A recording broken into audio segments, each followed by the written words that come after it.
Dear students, today we will discuss about set theory.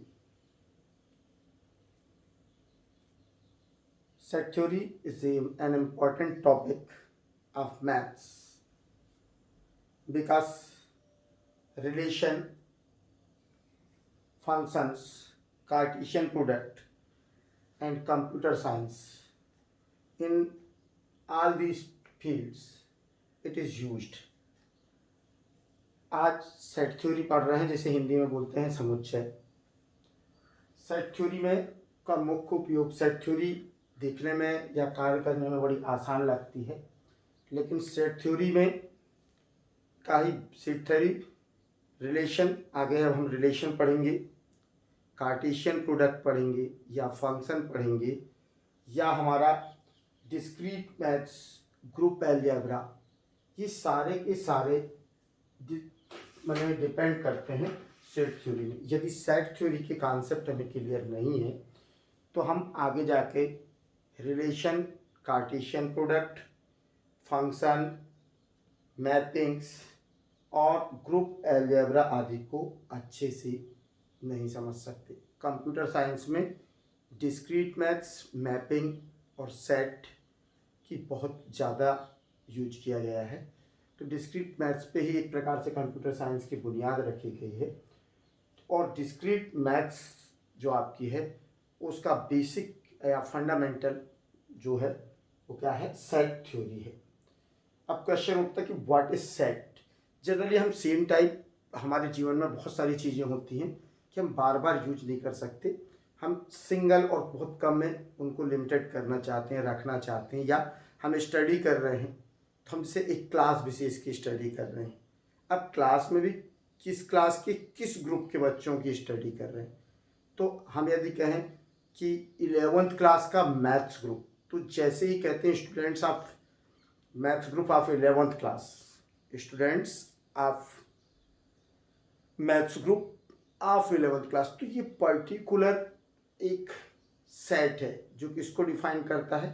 अब students of set of students of 11th class of maths group और math branch, तो यदि हम देखें तो देश भर का, यूनिवर्स का भी देख सकते हैं, इंडिया का भी देख सकते हैं, फिर एक शहर का भी देख सकते हैं, या एक लोकेलिटी का भी देख सकते हैं, और एक पर्टिकुलर स्कूल का भी देख सकते हैं। ये सारे ग्रुप्स जो बनेंगे, जो सारे के सारे कलेक्शंस हैं, वो क्या कहलाएंगे, आपका सेट कहलाएंगे। तो सेट का हम दैनिक जीवन में भी उपयोग करते हैं, बहुत सारी जगह पर हम बोलते हैं कि set is set of this type things, जिसमें एक ही प्रकार की सेम टाइप जितनी कैटेगरीज हैं, हम कह सकते हैं कि जो आपकी खाने वाली सब्जियां हैं, अब जैसे हमने कहा कि सेट ऑफ पेट एनिमल्स, पालतू पशुओं का समुच्चय, तो ये एक ग्रुप तो है, कलेक्शन है, लेकिन सेट नहीं कहा जा सकता, क्योंकि सेट में ग्रुप और set both are different thing. All sets are group, all sets are group, but all groups are not set. सभी जो आपके समूह हैं, सभी आपके जो कलेक्शन है या ग्रुप है, ग्रुप, कलेक्शन और ग्रुप एक ही चीज है, तो जो सभी आपका कलेक्शन है सेम टाइप ऑब्जेक्ट्स का, वो ग्रुप हो सकता है, लेकिन सेट होना आवश्यक नहीं है। सेट सिर्फ और सिर्फ तभी हो सकता है जबकि वह वेल डिफाइंड हो, किसी पर्टिकुलर एट्रीब्यूट, किसी निश्चित गुण के आधार पर, निश्चित गुण के आधार पर उसे, उस सेट को, यदि उस ग्रुप को बनाया गया हो तो वो सेट होगा। जहाँ हम बने, हमारा जो ग्रुप की विशेषता है, जो हमारे कलेक्शन हमने जो किया है, जो समूह हमने बनाया है, उस समूह को यदि हम सुपरिभाषित कर सके, हम व्याख्या कर सकें कि इस गुण की इस तरह की हम पृथक पृथक कर सकते हैं। जैसे हमने कहा कि देश के महान व्यक्तियों का समूह, collection of great mans of, collection of great mans of India, collection of great mans of universe, collection of great mans of world. तो collection of great mans of world is not a group, is not a set, it is group also, it is a group, which contains great men's. ये एक ऐसा group है जो अपने अंदर उन सभी व्यक्तियों को शामिल करता है जो ग्रेट हैं। लेकिन यदि ध्यान से सोचो तो कौन कह सकता है कि मैं ग्रेट नहीं हूँ, और कौन से व्यक्ति को हम किस गुण के आधार पर कहेंगे कि ये ग्रेट है।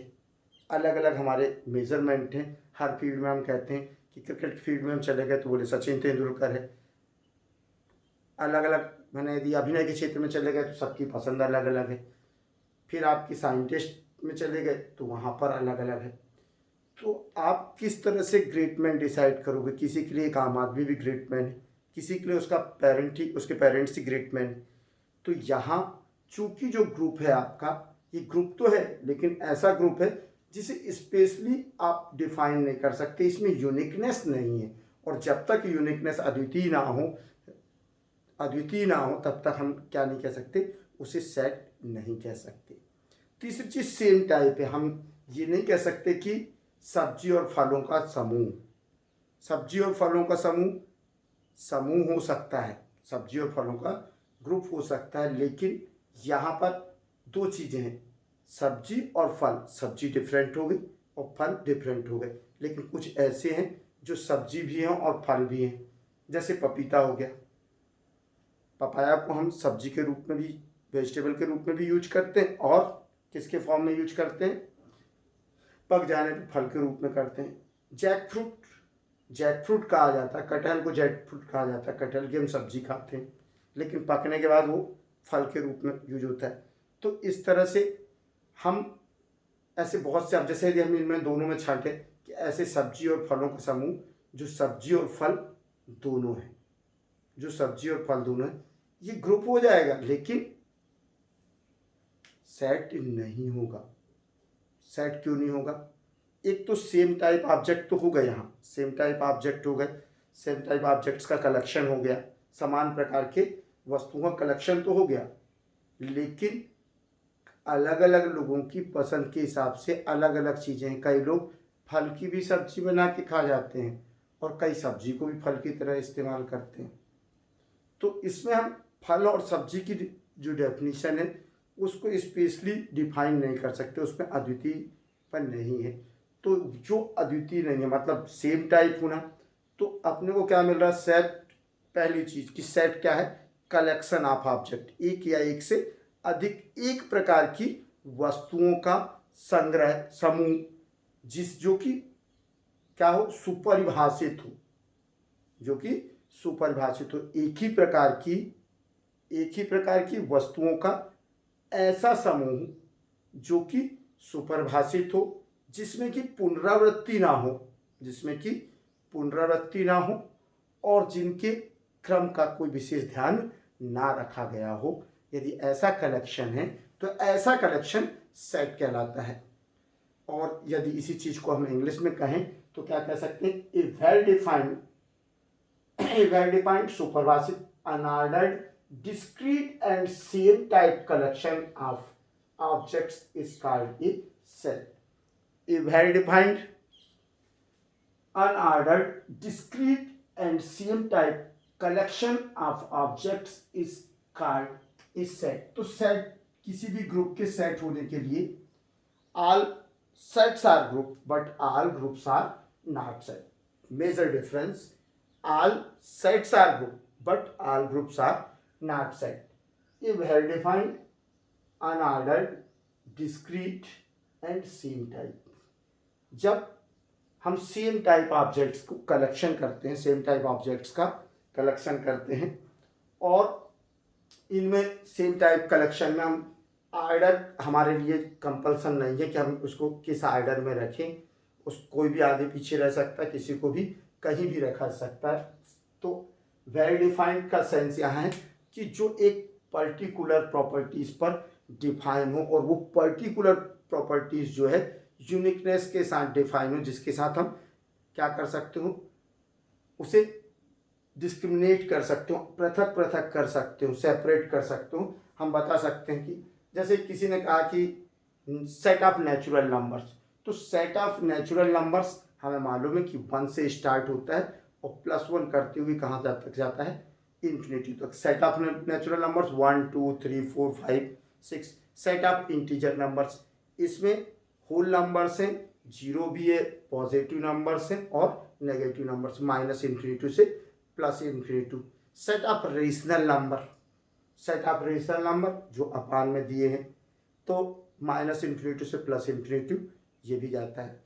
कहने का मतलब ये वेल डिफाइंड है, मैंने अच्छी तरह से परिभाषित है, किसी से भी कहने पे उसे पृथक पृथक भी किया सकता है। यूनिक प्रॉपर्टी है, अद्वितीय परिपाटी है और सेम टाइप नंबर आ रहे हैं। तो जैसे नेचुरल नंबर में पॉजिटिव आ रहे हैं, इसमें नेगेटिव पॉजिटिव जीरो तीनों है, मतलब integer, set of integer numbers. तो ऐसा समूह जो सुपरिभाषित हो, एक ही प्रकार की वस्तुओं का ऐसा समूह जो सुपरिभाषित हो और जिसमें उनके क्रम का ध्यान ना रखा गया हो और साथ ही पुनरावृत्ति ना की गई हो। तो यहाँ पर वेल डिफाइंड ऑन अनऑर्डर्ड तो हो सकते हैं, लेकिन रिपीटेशन नहीं हो सकता। एक सेट में एक ऑब्जेक्ट एक ही बार आएगा, उसको हम एक से अधिक नहीं रख सकते। सेम टाइप लेना हमें, सेम माने 1 2 3 4, तो यहाँ पर सब चीज़ें एक एक बार आएंगी। और यूनिकनेस है प्रत्येक नंबर की। सेकंड थिंग, इनके आर्डर का जरूरी नहीं है। हम यदि नेचुरल नंबर का सेट लिख रहे हैं तो प्लस इन्फिनिटी से लेके 1 तक भी जा सकते हैं और 1 से लेके इन्फिनिटी तक भी जा सकते हैं। तो set of natural numbers unordered. और इसके बाद डिस्क्रीट एंड सेम टाइप, माने रिपीटेशन ना हो, इसके कारण लिखा गया है डिस्क्रीट, और सेम टाइप हो, एक ही प्रकार की वस्तुओं का ऐसा संग्रह जो सुपरिभाषित हो, जिनमें क्रम महत्व ना रखता हो, जो और जिनमें किसी भी ऑब्जेक्ट की पुनरावृत्ति ना हुई हो, किसी भी वस्तु की पुनरावृत्ति ना हुई हो, ऐसे समूह को हम समुच्चय कहते हैं, सेट कहते हैं। Well defined unordered discrete and same type collection of objects is called is set. सुंदर लड़कियों का समूह, अब हम कहते हैं सुंदर लड़कियों को, वाराणसी की सुंदर लड़कियों का समूह। आपकी सुंदरता की जो परिभाषा है, आप जितने व्यक्तियों के पास जाओगे उनकी सुंदरता, उनके हिसाब से सुंदरता अलग अलग पैमाने में ढल जाएगी। किसी को कोई सुंदर लगेगी और किसी को कोई सुंदर नहीं लगेगी। लेकिन सुंदरता की परिभाषा ऐसी नहीं है कि हम हर व्यक्ति से पूछे तो कहे कि यार यही सुंदर है। इसी तरह से बदसूरत या स्मार्ट लड़कों की समूह बना लो, तो स्मार्ट लड़कों का समूह आपके स्मार्ट, आपकी सोच के हिसाब से, या हमारी सोच को व्यक्त करते हैं। सोच में हम किसे स्मार्ट मानेंगे और किसे डल मानेंगे, ये हम डिफाइन करेंगे। तो इसमें अलग अलग लोगों के हिसाब से अलग अलग समूह बन जाएंगे। जब अलग अलग समूह बन रहे तो ऐसा समूह सुपरिभाषित नहीं कहा जाएगा, और जब सुपरिभाषित नहीं है तो ये समुच्चय भी नहीं हो सकता। न सुंदर लड़कियों का समूह समुच्चय हो सकता, ना स्मार्ट लड़कों का समूह समुच्चय हो सकता। तो समुच्चय कौन होगा? समुच्चय जैसे हमने कहा कि भारत के राष्ट्रपतियों, भूतपूर्व राष्ट्रपतियों का समूह, कलेक्शन, इंडिया के बॉलर्स का समूह। अब इंडिया में, इंडिया की टीम में हमें यदि इंडिया के बॉलर्स का समूह बोल रहे हैं तो इंडिया की टीम में जितने लोगों ने बॉलिंग किए उनका समूह निकाल के लाएंगे, ठीक है। इसी तरह से भारत के राष्ट्रपति, भारत के प्रधानमंत्री का समूह, भारत के राष्ट्रपति का समूह सुपरिभाषित है। राष्ट्रपति पद को जिन्होंने सुशोभित किया, और यदि उन व्यक्तियों की को हम लिस्टेड कर दें, सूचीबद्ध कर दें, तो सूचीबद्ध करने पर जो समूह बनेगा, जो कलेक्शन बनेगा, वो कलेक्शन सेट होगा। तो मेरे हिसाब से अब सेट समझ में आ गया होगा। सेट को नोटेशन और रिप्रेजेंटेशन किस तरह से करते हैं। किसी भी समुच्चय को व्यक्त करने के लिए हमेशा कैपिटल लेटर का यूज करते हैं, और इसे हमेशा कर्ली ब्रेसेस के अंदर लिखा जाता है। किसी भी समुच्चय को कैपिटल लेटर से व्यक्त करते हैं और इसे हमेशा कर्ली ब्रेसेस, इसको हम क्या कहते हैं, कर्ली ब्रेसेस। तो कर्ली ब्रेसेस के अंदर एक दूसरे से कामा से पृथक करते हुए लिखा जाता है। लिखने का जो तरीका, दो तरीके हैं, सेट बिल्डर फॉर्म और रोस्टर फॉर्म, और दूसरा है क्या कहते हैं, टेबुलर फॉर्म। टेबुलर फॉर्म और रोस्टर फॉर्म, और सेकंड है सेट बिल्डर फॉर्म।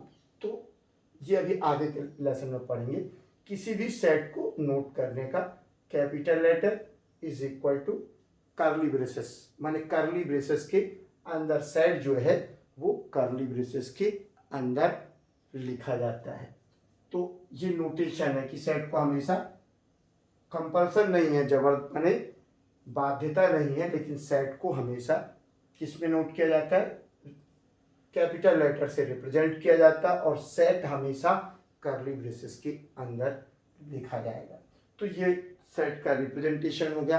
अब चूंकि एक सेट कलेक्शन है, एक set same type discrete unordered objects का कलेक्शन है, माने इसमें एक या एक से अधिक बहुत सारे उसी प्रकार के ऑब्जेक्ट्स हो सकते हैं। हम नंबर की बात कर रहे थे तो नंबर्स की बात किया, हमने राष्ट्रपति की बात की तो उसमें सिर्फ राष्ट्रपति आएंगे, हमने कहा प्रधानमंत्री का समूह, भारत के भूतपूर्व प्रधानमंत्रियों का समूह या ग्रुप, ये एक सेट है, क्योंकि भारत का प्रधानमंत्री कोई भी नहीं हो सकता। जो लोग बन चुके हैं भारत में अब तक, जो लोग प्रधानमंत्री के पद पर कार्य कर सकें, कुछ कर चुके हैं, उनका यदि हम नाम लिख लेते हैं तो जो लिस्ट बनेगी वो लिस्ट को हम क्या कहेंगे, जब हम यदि सूचीबद्ध करेंगे तो वो एक सेट है।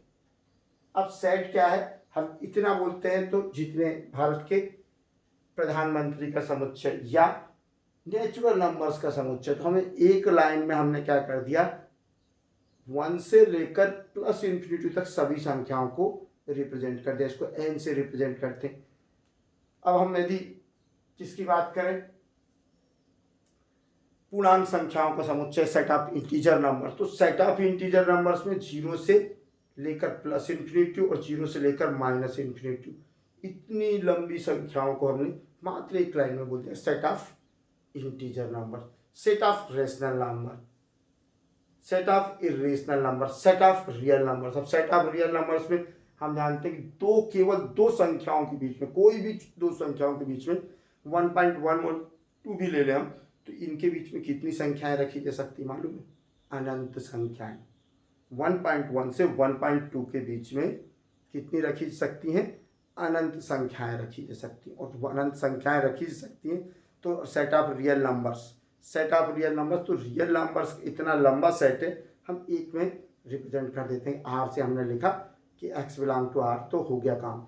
अब दूसरी चीज है कि दो साइन का हम यूज करते हैं, belong to, belong and does not belong, इसको हम पढ़ते हैं बिलोंग टू और इसको पढ़ते हैं डज नॉट बिलोंग टू।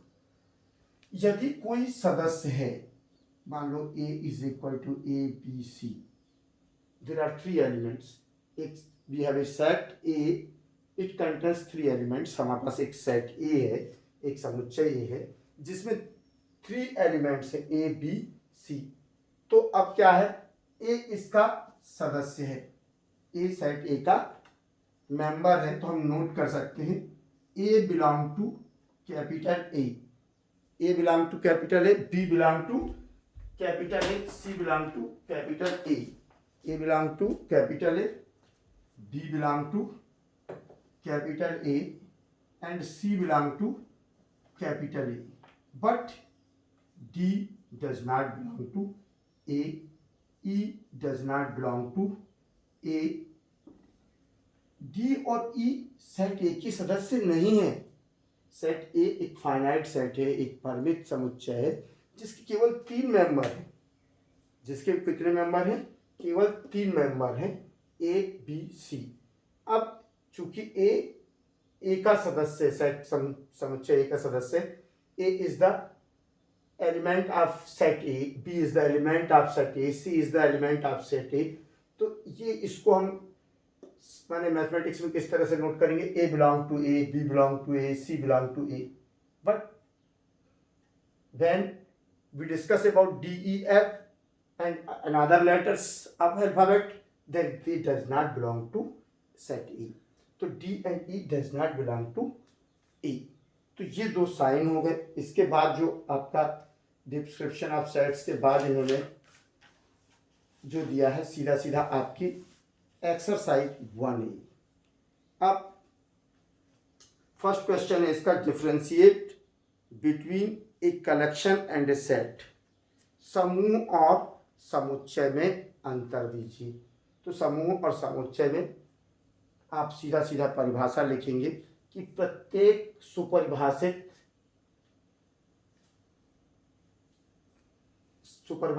एक ही प्रकार की, प्रत्येक सुपरिभाषित एक ही प्रकार की बिना पुनरावृत्ति वाले समूहों को बिना पुनरावृत्ति वाले समूहों को समुच्चय कहा जाता है। प्रत्येक समुच्चय एक समूह होता है, लेकिन प्रत्येक समुच्चय एक समूह होता है, लेकिन प्रत्येक समूह समुच्चय नहीं हो सकता। समुच्चय के होने के लिए यह आवश्यक है कि उसकी समुच्चय होने के लिए, समूह के समुच्चय होने के लिए आवश्यक है कि जिस गुण पर, जिस प्रॉपर्टी पर उसे परिभाषित किया हो वो सुपरिभाषित हो। किसी भी समूह के समुच्चय होने के लिए, किसी भी समूह के समुच्चय होने के लिए यह आवश्यक है कि वह उसका गुण, जिस गुण पर उसे समूह बनाया गया हो वो गुण सुपरिभाषित हो। तो यहाँ पर क्या है, अन्यथा वो समूह तो होगा, समुच्चय नहीं होगा। जैसे मैंने कहा कि सुंदर व्यक्तियों का समूह, सुंदर लड़कियों का समूह, या ये कह लो कि भारत के महान व्यक्तियों का समूह। तो भारत में महान व्यक्ति, जो एडजेक्टिव्स हम सामान्य शब्दों में यूज करते हैं कि ये बहुत गंदा दिखता है, ये बहुत बदसूरत है, ये बहुत गंदा व्यक्ति है, या बहुत सुंदर व्यक्ति है, ये बहुत महान व्यक्ति है, ये बहुत अच्छे आदमी है। ये अच्छा और बुरा ये हमारे हिसाब से, हमारी सोच के हिसाब से हम निर्धारित करते हैं। अच्छा बुरा के लिए बहुत पैमाना नहीं है। एक बुरा आदमी एक चोर को या एक सफल चोर को बाकी चोर आदर्श की नज़र से देखते हैं, उनकी नज़र में ये एक महान चोर है। एक डकैत को लोग आदर्श की नज़र से देखते हैं, अच्छा टॉप क्लास का डकैत, यार इसमें दिलेरी है। एक नेता जो सब कुछ कर्म करते हैं, जो सफल है, उसको सफलता की हैसियत से देखा जाता है। तो यहाँ इन गुणों के आधार पर समूह तो बन सकते हैं, हर व्यक्ति अपने अपने हिसाब से समूह बना सकता है, लेकिन ये समुच्चय नहीं होंगे, ये सेट नहीं होंगे। और क्यों नहीं होंगे? क्योंकि इनमें जो गुण है उस गुण के आधार पर किसी अद्वितीय सेट को, किसी अद्वितीय समुच्चय को डिफाइन नहीं किया सकता। यूनिकनेस नहीं है इस प्रॉपर्टी के आधार पर। कि यूनिकनेस का आशय क्या है कि यदि सभी व्यक्ति, भारत के महान व्यक्ति का हम 10 लोगों को पकड़ें कि भाई ठीक है, स्कूल के सबसे सुंदर बच्चों का समूह बनाओ, या तुम्हारी क्लास के सबसे सुंदर लड़कों का समूह बनाओ, तुम्हारी क्लास के सबसे सुंदर लड़कियों का समूह बनाओ, तो होगा क्या कि जितने भी आएंगे उनकी सबकी लिस्ट अलग अलग होगी। उनकी सबकी लिस्ट क्या होगी? पृथक पृथक होगी। तो जब एक दूसरे से पृथक पृथक हो रही है, यदि सुपरिभाषित होता और यदि यही चीज कही जाए कि भाई भारत के भूतपूर्व राष्ट्रपतियों का समूह बनाओ, तो ऐसी स्थिति में यदि सबको ज्ञात है, सबके दिमाग में है, तो सभी के द्वारा बनाई गई लिस्ट एक समान होगी। लेकिन इस स्थिति में एक समान नहीं होगी। इसी को अद्वितीय कहते हैं कि जब सबके द्वारा तैयार किया जाने वाला खाका एक प्रकार का हो तो वो सुपरिभाषित है, और यदि नहीं है तो ये सुपरिभाषित नहीं है। तो प्रत्येक समूह सेट नहीं हो सकता, लेकिन प्रत्येक group, each group can not be set, but each set is a group. Set is well defined group. Set is well defined group. इसमें रिपीटेशन नहीं होता।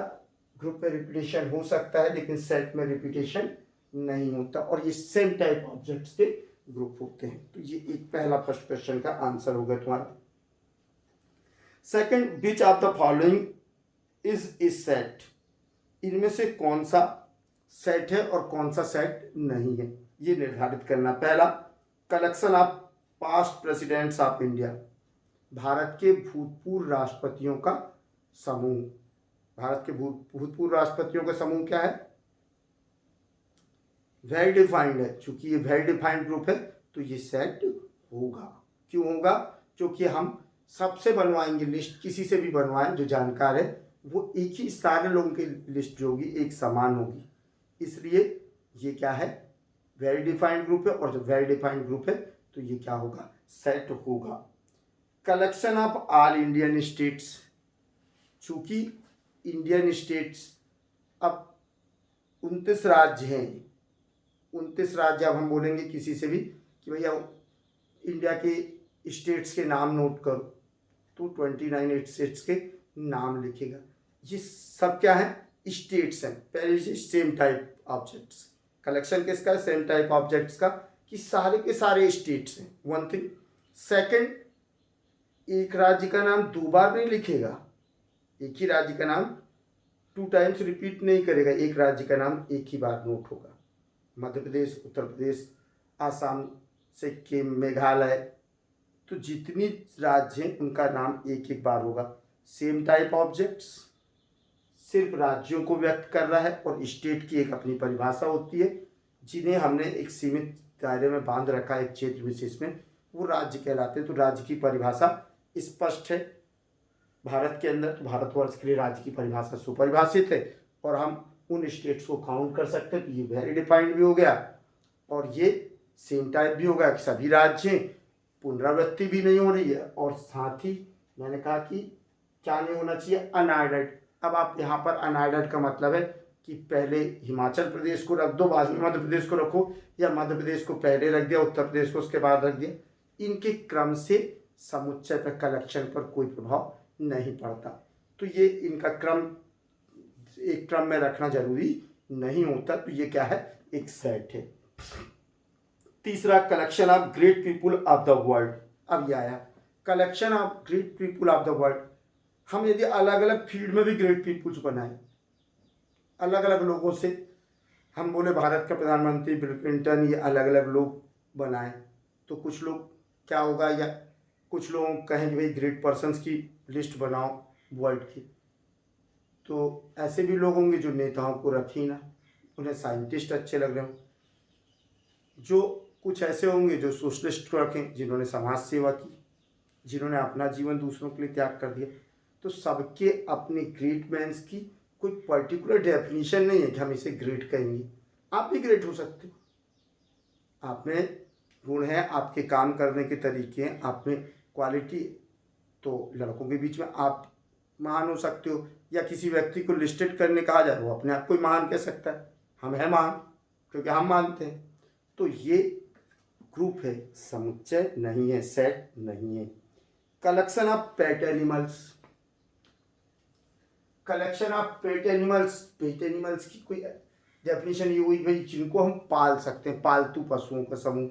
अलग अलग क्षेत्रों में अलग अलग जानवरों को पालतू बनाया गया। तो जो जहाँ पर है, जिस क्षेत्र विशेष में, हम यदि शेर को घर में पालने लगे तो शेर को भी पालतू बनाया है कुछ लोगों ने, अजगर को भी लोगों ने पालतू बना लिया, सांपों को भी पालतू बना लिया। तो ये पालतू पशु ना हो के भी पाले जा रहे हैं, इसलिए ये भी ग्रुप तो है, सेट नहीं है, क्योंकि पेट जो है वो सुपरिभाषित नहीं है या वेल डिफाइंड नहीं है।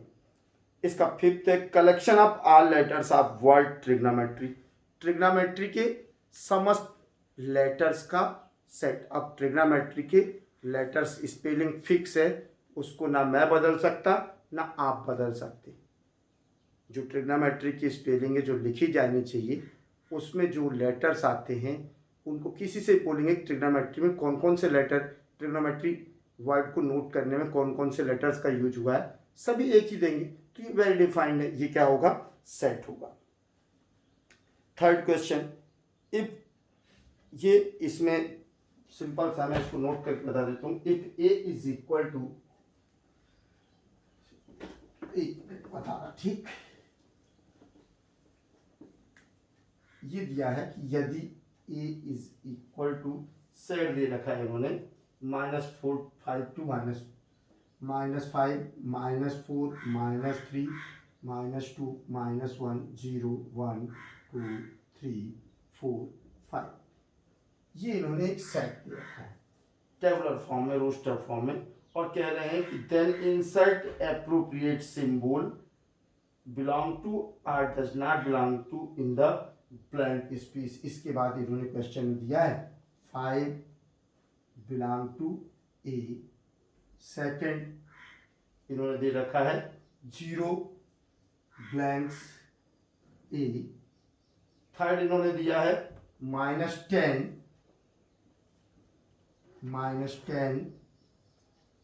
ब्लैंक्स ए, फोर्थ दिया है 1/2 blanks A, and fifth -3 blanks to A. Question है कि यदि ए एक सेट है जिसके मेंबर्स इस तरह से हैं -5 to +5 हैं, तो इन ब्लैंक्स को इस सेट के आधार पर बिलोंग टू और does not belong to sign से फिल करिए। यहाँ पर हमें belong to does not belong to का साइन यूज करके ब्लैंक्स को फुलफिल करना है, ब्लैंक्स को भरना है, माने खाली स्थान भरने के लिए क्वेश्चन है। अब 5 बिलोंग टू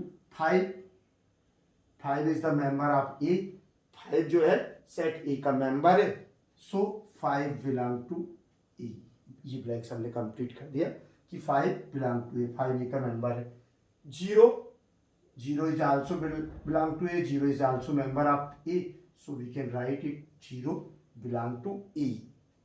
-10 यहाँ पर आपको इस साइड में -10 दिख रहा है, कहीं नहीं दिख रहा, और नहीं दिख रहा मतलब -10 does not belong to A. 1/2 note है, नहीं है, तो 1/2 does not belong to A. -3 element है, सदस्य है इसका, इसलिए हम क्या कर देंगे -3 बिलोंग टू ई। तो ये तुम्हारा कौन सा क्वेश्चन था? थर्ड क्वेश्चन था। इसके बाद फोर्थ क्वेश्चन ये दे रहे हैं कि if A is equal to PQRST, A is equal to PQRST and B is equal to 1357 and so on. We have given that 2 sets, हमें 2 सेट दिए गए हैं, और क्या बोल रहा है? Then state true or false. If you have 2 sets, then state true or false. अब ट्रू फॉल्स में क्या दिया है इन्होंने कि अपने को चयन करना है कि कौन सा स्टेटमेंट ट्रू है और कौन सा स्टेटमेंट फॉल्स है।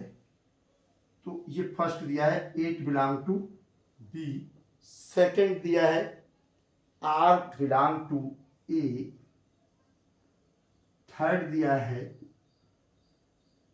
आपका R बिलोंग टू ए हो गया, और इसके बाद A belong to a, A does not belong to a, A does not belong to a. फिर इसके बाद फोर्थ दिया है 9 belong to b, fourth 9 belong to b, और फिफ्थ इन्होंने दे रखा है T does not belong to a. अब हम चेक करते हैं कि कौन सा स्टेटमेंट ट्रू है और कौन सा फॉल्स है इन 2 सेट के बेस पर। ये फोर्थ क्वेश्चन है। क्या कह रहा है? 8 बिलोंग टू बी, तो हम सेट बी में गए, हमने चेक किया 1 3 5 7, ये सेट किसका? आड नंबर्स का, set of odd natural numbers. B is the set of odd natural numbers, विषम संख्याओं के समुच्चय, विषम प्राकृत संख्याओं का समुच्चय। विषम प्राकृत संख्याएं या आड नेचुरल नंबर्स 1 के बाद 3 के बाद 5 का 7 के बाद 9। It is not member of B, it is not member of B, so it belong to B is a false statement. ये क्या होगा? फॉल्स होगा, क्योंकि 8 इसका सदस्य नहीं है, सेट बी का मेंबर नहीं है। अब आते हैं सेकंड में, तो R बिलोंग टू ए। अब सेट ए की बात की, हम सेट ए में जाते हैं, R यहां पर सेट ए के अंदर है, तो ये क्या हो गया? True, R belong to A, R is the member of A. Third में आए हम, A does not belong to ए, तो ए यहाँ पर ए में गए, सेट ए में ए है नहीं है, अर्थात ए नहीं है, इसका मतलब है a does not belong to set a. Statement true, statement क्या हो गया, true, a does not belong to a. Fourth में आए, 9 बिलोंग टू बी, 1 3 5 7, 7 के बाद क्या आएगा 9, 9 के बाद क्या आएगा 11, 11 के बाद क्या आएगा 13, तो 9 belong to b, true statement. Now come to fifth statement, t belong to a, set a में गए, p q r s t, yes t belong to, sorry t does not belong to ए, तो ये statement क्या हो गया, false, because t belong to a, t belong to a, जबकि हमें statement क्या दिया था, t does not belong to ए, तो ये कथन गलत है, ये स्टेटमेंट फॉल्स है। ये एक्सरसाइज 1A सेट थ्योरी की आपकी कंप्लीट हो गई। अब सेकंड पढ़ेंगे 1B। Okay, thanks for watching.